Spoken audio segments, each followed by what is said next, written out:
అందరికి నమస్తేనుల్లా ఇయాల్టి once more ముచ్చట్లు పట్టుకొని నేను వచ్చేసిన. మరి ఇంకెందుకు ఆలస్యం, ముచ్చట్లు చూసే ముందు హెడ్లైన్స్ చూద్దాం. నేడు ఎన్టీఆర్ 101వ జయంతి వేడుకలు ఘనంగా స్మరించుకున్నారు అందరూ. వేప చెట్టుకి మామిడికాయలు గమ్మత్తును చూస్తానికి ఎగబడుతున్నారు జనాలు. మాల్దీవులను మించిన అందాలు మస్తుగా క్యూ కడుతున్నారు పర్యాటకులు. కాళ్ళు చేయి లేకుండా ఎవరెస్ట్ ఎక్కిండు చూసి గర్విస్తున్నారు దేశ ప్రజలు.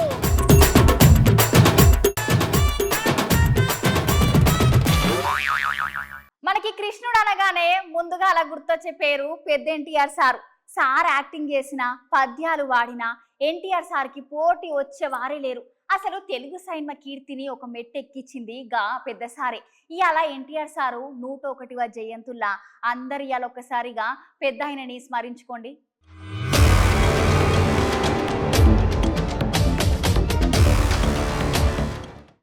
ఇవాళ మన తెలుగు చిత్రసీమ గుర్తించుకోదగినన్ని పాత్రలు చేసి ఒక కృష్ణులాగా, ఒక భీముల్లాగా, ఒక రావణాసుల్లా, ఒక రాముల్లా ఇలా చెప్పుకుంటూ పోతే ఎన్నెన్నో పాత్రలు చేసి జనాలందరినీ ముప్పు పొందిన నట సింహం స్వర్గీయ శ్రీ నందమూరి తారక రామారావు గారి 101వ జయంతి వేడుకలు ఘనంగా జరిగినాయి. ఈ జయంతి సందర్భంగా ఇవాళ పట్నంలో ఎన్టీఆర్ ఘాట్ ని అందంగా పూలతోటి అలంకరించిండ్రు. నందమూరి తారక రామారావు గారి మనవాళ్ళు జూనియర్ ఎన్టీఆర్, కళ్యాణ్ రామ్ ఎన్టీఆర్ ఘాట్ దగ్గరికి వెళ్లి ఆ మహనీయునికి పూలతో నివాళులు అర్పించిండ్రు. ఈ సందర్భంగా అక్కడికి వెళ్లిన జూనియర్ ఎన్టీఆర్ ని చూసిన జనాలందరూ సీఎం సీఎం అంటూ పెద్ద ఎత్తున నినాదాలను పెట్టి వాళ్ళ ప్రేమను వ్యక్తపరిచిండ్రు. ఇప్పుడు దీనికి సంబంధించిన వీడియో యూట్యూబ్ లో వైరల్ అవుతుంది. ఎన్టీఆర్ ఒక శక్తి ఆయన ఎన్నో సందర్భాల్లో చెప్పడం జరిగింది. ఎన్టీఆర్ అంటే కేవలం నందమూరి తారక రామారావు మాత్రమే కాదు, ఎన్నట్టు నటనాలయం, ఆయన ఇల్లు ఒక నటనాలయం, అందులో ఆయన ఒక నటరాజు నరసింహుడు. టీ అంటే తారామండలం తారక ధ్రువ తారకుడు, ఆర్ అంటే రాజర్షి రారాజు, రాజకీయ దురంధర యుగంధరుడు, రమణీయ రమ్య కమనీయ సౌమ్య గుణధాముడు. అలాగే ఆయన మొత్తం మొదటి నుంచి కూడా చూస్తే ఆయన ఈ జీవిత ప్రస్థానం ఒక మామూలు రైతు కుటుంబంలో పుట్టి, అలాగే ముందు అవకాశం వచ్చిన కూడా కాదు అని ముందు చదువుకే ప్రాధాన్యత ఇచ్చి ఆయన చదువు పూర్తి చేసుకున్నాక మరి చలనచిత్ర ప్రవేశంలోకి అడుగు పెట్టడం జరిగింది. అదే ఇక ఆయన చలనచిత్ర రంగంలో ఆయన ప్రస్థానం గురించి చెప్పనవసరం లేదు. ఎన్టీఆర్ అంటే ఒక నటనకు నిర్వచనం, ఎన్టీఆర్ అంటే ఒక నవరసాలకు ఒక అలంకారం, ఎన్టీఆర్ అంటే నటనకు ఒక విశ్వవిద్యాలయం. తర్వాత ఆయన ఈ రాజకీయ రంగ చలనచిత్ర పరిశ్రమలో మకుటలేని మహారాజుగా ఉన్నప్పుడే ఆయన ఆంధ్రప్రదేశ్ మళ్ళీ ఒక సుభిక్షమైన శాంతియుతమైన పరిపాలన అందుకుంటుందని, అందుకు ఎన్టీఆర్ గారి ఆశీస్సులు నిండుగా జగన్మోహన్ రెడ్డి గారికి అందాలని కోరుకుంటూ సెలవు. ఈ ఎండాకాలంలో మంచిగా కుటుంబంతో కలిసి ఎక్కడికైనా మంచి ఆహ్లాదకరమైన ప్రదేశానికి వెళ్దాం అనుకుంటున్నారా? లేదంటే బయట దేశాలకు వెళ్ళి కాస్త రిలాక్స్గా సేద తీరాలని అనుకుంటున్నారా? అయితే అలాంటి ప్రదేశం మన దేశంలో కూడా ఉందిలా. గా ప్రాంతం ఎక్కడుందంటే నేను ఎప్పుడు కాదు కానీ మీరే చూడండి. మాల్దీవ్స్ అందరికి ఎరికే కదా. ఆ మాల్దీవ్స్ లో ఆ సముద్రం, అక్కడ ఉండే ప్రశాంతమైన ఆహ్లాదకరమైన వాతావరణం, ప్రకృతి అందాలు మనల్ని అందరినీ మైమార్పింపజేస్తాయి. అక్కడ ఉండే రిసార్ట్స్లు ఎంతో అందమైన ప్రాంతం. ఆ ప్రదేశం గురించి ఎంత చెప్పినా తక్కువే. ఇక అచ్చం అట్లాంటి అనుభూతినే మన భారతదేశంలో కూడా పొందవచ్చునట. లక్షలు ఖర్చు పెట్టి అక్కడ పోయి సేద తీరే బదులు మన ఇండియాలో అట్లాంటి ప్రదేశం ఉన్నదంట. గది ఎక్కడని అనుకుంటుర్రా? అరుణాచల్ ప్రదేశ్ ఉన్నది కదా. ఈ అరుణాచల్ ప్రదేశ్ రాష్ట్రంలోని నామ్సాయి జిల్లాలో ఉన్న తుంగ్ టవర్ రిసార్ట్స్ అచ్చుగుద్దినట్టు మాల్దీవ్స్ ను మైమార్పింపజేసే విధంగా ఉన్నదని అరుణాచల్ ప్రదేశ్ ముఖ్యమంత్రి హేమకండ్ సార్ అన్నాడు. అయితే ఆ ముఖ్యమంత్రి సార్ అరుణాచల్ ప్రదేశ్ లో ఉన్నటువంటి రిసార్ట్స్ వీడియోను ఒకటి షేర్ చేసి మాల్దీవ్స్ కన్నా అద్భుతమైన ప్రదేశాలు మన భారతదేశంలోనే అరుణాచల్ ప్రదేశంలో కూడా చూడవచ్చని కామెంట్ చేసిండు. అట్లనే ఎవరైనా మంచి మంచి ప్రదేశాలు చూడాలనుకుంటే అది మన దేశంలో కూడా చూడవచ్చును. లక్షల ఖర్చు పెట్టుకుని బయట దేశాలకు వెళ్లే బదులు ఇలాంటి ప్రదేశాలు మన దేశంలో, మన రాష్ట్రంలో కూడా ఉన్నాయని వాటిని కూడా సందర్శించాలని ముఖ్యమంత్రి సార్ అన్నాడుల్లా.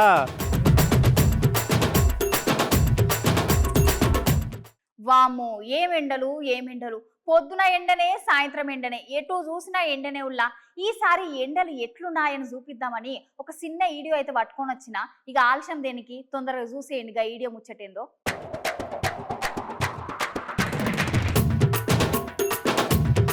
ఈ ఎండాకాలం ఎక్కడ చూసినా ఫుల్ ఎండలు, ఒకరికి ఎండలతోటి వశమే అయితే లేదు. మన 2 తెలుగు రాష్ట్రాలే కాకుండా అంతటా మస్తు ఎండలు కొడుతున్నాయి. సూర్య భగవాను ఎండ తలిగి జనాల పానాలు కూర లెక్క ఉడికినట్టు ఉడుకుతున్నాయి. జనాలందరూ బయటికి వస్తే పాపం ఇండ్ల లోపలనే ఉండుకుంటా ఏసీల కింద ఫ్యాన్ల కింద చల్లటి కూలర్లు పెట్టుకొని కూర్చొని సేద తీరుతున్నారు జనాలు. ఏమైనా బాగా అవసరం ఉంటేనే సాయంత్రం పూట బయటకు వచ్చి పనులను చేసుకొని మళ్ళీ ఎవరు ఇండ్లకు వాళ్ళే పోతున్నారు ఎండకు భయపడి. అట్లాంటిది మనకే గింత ఎండ ఉంటే ఇక రాజస్థాన్ అయితే చెప్పనవసరం లేదు. ఎందుకంటే అది మొత్తం ఎడారి ప్రాంతం కదా, ఇసుక ఎక్కువ ఉంటది. మామూలుగానే ఎడారి ప్రాంతంలో ఉష్ణోగ్రత తీవ్రత చాలా ఎక్కువగా ఉంటది కదా. ఇక ఈ ఎండాకాలం అయితే చెప్పుడే అవసరం లేదు. సూర్యబానుడి తీవ్రత గురించి మనకే ఇట్లా ఉంటే అక్కడ దేశం కోసం కష్టపడే జవాన్లకైతే ఇంకెంత కష్టమో చెప్పండి మీరే. అయితే అక్కడ బికనీర్లోని డ్యూటీ చేసే ఒక జవాన్ అన్న అక్కడ ఉన్న ఎండను అందరికి ఒక వింత లెక్క చూపించిండు. గదేంటంటే ఆయన దగ్గర ఉన్న అప్పుడానే అక్కడ ఉన్న ఇసుకల పాతి పెట్టి కొంచెం అయినాక మళ్ళీ దాన్ని చూసేసరికి అది మొత్తం తిన్నికే రెడీగా కరకరలు ఆడుతున్నది. చూసిరా ఈ చిత్రం. ఎర్రటి ఎండలు బట్టి అప్పడం వేస్తే అది తినేందుకు రెడీ అయింది. పాపం జవాన్ అన్నలు గంత ఎండలు కూడా మన కోసం కష్టపడుతూ మనం సుఖంగా ఉండాలని వాళ్ళు ఇవన్నీ భరిస్తున్నారు. నిజంగా చాలా మంచోళ్ళు కదా మన జవాన్ అన్నలు. ఇక ఈ వీడియో చూసిన ప్రతి ఒక్కరు వాళ్ళకి సెల్యూట్ అని అంటుర్రు. కానీ గింతగానం ఎండ రికార్డు స్థాయిలో ఉన్నదాన్ని జనాలందరూ మస్తుగా గుబులు పడుతున్నారు పో.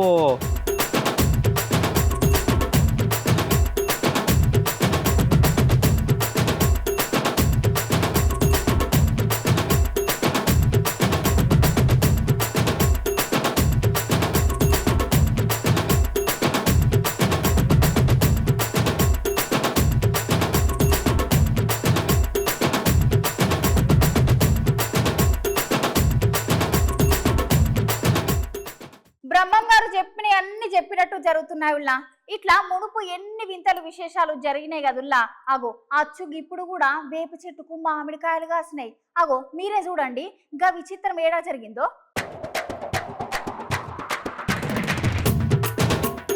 అవునల్లా, ఇప్పుడు జరిగేటివన్నీ చూస్తుంటే పోతులూరు వీరబ్రహ్మేంద్ర స్వామి చెప్పినట్టే జరుగుతున్నాయి. అలా గందుకు మునుపు చాలా వింతలు విశేషాలు జరిగినాయి. ఇగో ఇప్పుడు సుతా కొత్తగా ఇంకో విచిత్రమైన ముచ్చట జరిగింది.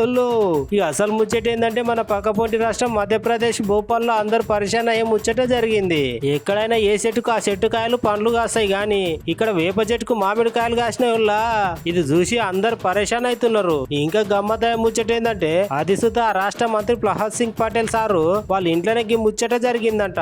ఇక సార్ ఎమ్మటెగా సోషల్ మీడియాలో పోస్ట్ చేసిండంట. ఇక అక్కడ ఉన్న జనాలేమో అంత బ్రహ్మంగారు చెప్పినట్టే జరుగుతుందని అంటుంటే ఇంకొంతమంది ఏమో యాప చెట్టు మీద మామిడి పుత్త ఇట్లా పడ్డదేమో గందుకే గట్ల అయిందని అంటున్నారు.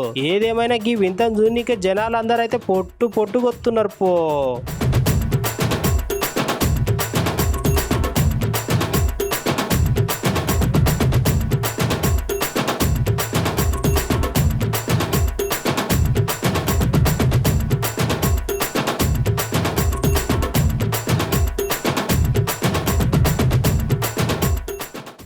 ఇప్పుడు సెంట్రల్ గవర్నమెంట్ వ్యవసాయం చేసే రైతన్నలకు ఒక మంచి శుభవార్త తీసుకొచ్చింది. ఎందుకంటే వ్యవసాయంలో కొత్త కొత్త పద్ధతులు మహిళలకు కూడా అలవాటు కావాలని చెప్పి వాళ్లకు కేంద్ర ప్రభుత్వం పథకం కింద నమో డ్రోన్ దీదీ పథకాన్ని ప్రవేశపెట్టింది. మరి గగ ముచ్చటేందో సారి మీరే చూడండి. అయితే అసలు ముచ్చట ఏంటంటే వ్యవసాయం చేసే మహిళా రైతులు అందరికి నరేంద్ర మోడీ గారు కేంద్ర పథకం స్కీమ్ కింద రైతులందరికీ డ్రోన్ పైలట్ శిక్షణ కల్పిస్తుండోళ్ళ. ఎందుకంటే చదువుకున్నోళ్ళకేనా టెక్నాలజీ ఉండేది అని ఇప్పుడు సరికొత్త పద్ధతులతో వ్యవసాయం చేసే మహిళా కూలీలకు కూడా టెక్నాలజీ తోడైతే నిజంగానే రైతు రాజు కావాలనే ఉద్దేశంతో సెంట్రల్ గవర్నమెంట్ మహిళలకు వ్యవసాయ కూలీలకు డ్రోన్ వాడకం మీద శిక్షణ అందిస్తుండు. ఇక వాళ్ళనైతే డ్రోన్ పైలట్ గా తీర్చిదిద్దేందుకు నమో డ్రోన్ దీదీ పథకం కింద వాళ్ళందరికీ శిక్షణ కల్పిస్తుంది కేంద్ర ప్రభుత్వం. మహిళలు వ్యవసాయం చేసేటప్పుడు ఈ డ్రోన్లను ఉపయోగించి పురుగుల మందు పీచికారిని చేయడానికి ఉపయోగపడతాయని వారికి అట్లా నేర్పించే వీడియో ఇప్పుడు సోషల్ మీడియాలో బాగా వైరల్ అవుతుందిలా.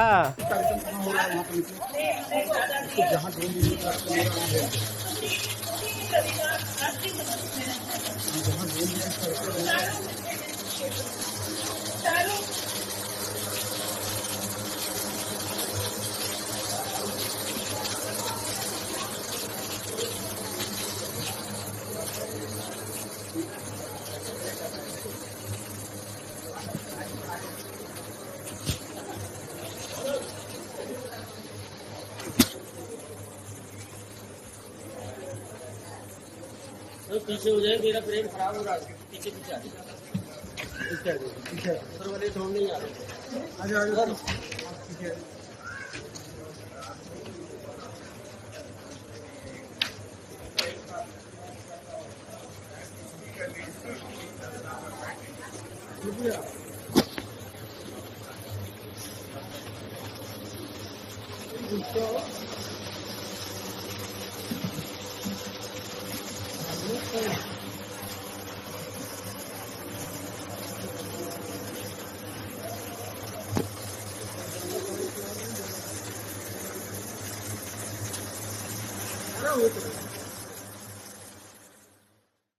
దిక్కు తాగేందుకు నీళ్లు కరువైనాయి అంటే ఇప్పుడు తెలంగాణకు మళ్ళీ కొత్త కంపెనీ రాబోతుందట.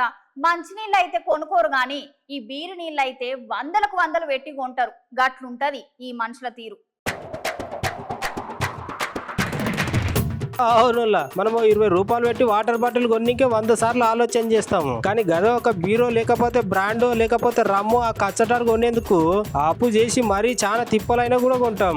నీళ్ళు కొనుక్కునేందుకు లేని ఉత్సాహం అయితే బీర్లు కొన్నికైతే మస్తు ఉంటది. కానోళ్ళ ఇప్పుడు మందు బాబులకు ఇంకో మంచి శుభవార్తనని చెప్పాలి పో.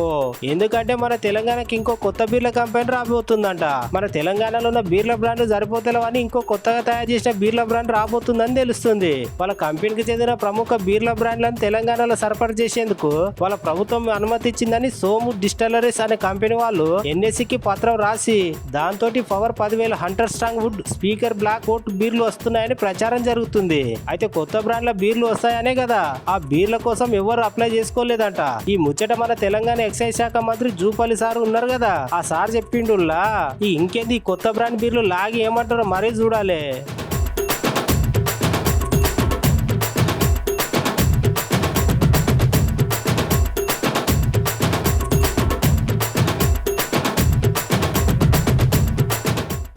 మనిషికి సాధించాలనే సంకల్పం ఉంటే అది ఎంత పెద్ద పనైనా బరాబర్ చేసే తీరుతాం. కాకపోతే ఆ పని చేయాలని కడుపులో లేకపోతే మనం ఏం చెయ్యలేం. మనిషికి మంచి సంకల్పం చేయాలనే పట్టుదల ఉంటే ఎవరు ఆపినా కూడా ఆగకుండా మనం చేరుకునే గమ్యస్థానానికి చేరుకుంటాం. ఇప్పుడు నేను చెప్పబోయే ముచ్చట ఏంటంటే ఒకసారి మీరే చూడండి. మనిషికి అన్ని ఉన్నా కూడా ఏదైనా పని చేయాలన్నప్పుడు చాలా బద్ధకం అనిపిస్తుంది. ఒక్కొక్కసారి చెప్పిన పని కూడా అసలే చెయ్యరు. మన అమ్మ నాన్న కనీసం షాప్ కి వెళ్ళి ఏవైనా వస్తువులు తెమ్మని చెప్పినా మనం తేము. అట్లాంటిది ఒక అన్నకు 2 కాళ్ళు ఒక చెయ్యి లేకపోయినా కూడా ఆయన సాధించాలనుకున్న గమ్యస్థానాన్ని దృఢమైన సంకల్పంతో మనుషులకు గట్టిగా అనుకొని సాధించిండు. అన్న పేరు తింకేష్ కౌశిక్. ఈ అన్నకు 30 సంవత్సరాలు ఉంటాయి. అయితే ఈ అన్నది గోవా. ఈ అన్నకు 2 కాళ్ళు ఒక చెయ్యి లేకపోయినా చాలా పెద్దదైన ఎవరెస్ట్ శిఖరాన్ని సైతం ఎక్కి వారెవ్వా అనిపించింది. కాలు చేతులున్న మనమే మన పని మనం చేసుకోనికే బద్ధకం వస్తుంటాం. గట్లాంటిది ఈ అన్నకు 2 కాళ్ళు ఒక చెయ్యి లేకపోయినప్పటికీ ఆయన సాధించాలనుకున్న గమ్యస్థానాన్ని చేరుకొని మన అందరికి ఆదర్శంగా నిలిచిండు. ఈ ఘనత సాధించి ప్రపంచంలోనే తొలి ట్రిపుల్ M60ని టింకేష్ కౌశిక్ అన్న సాధించిండు.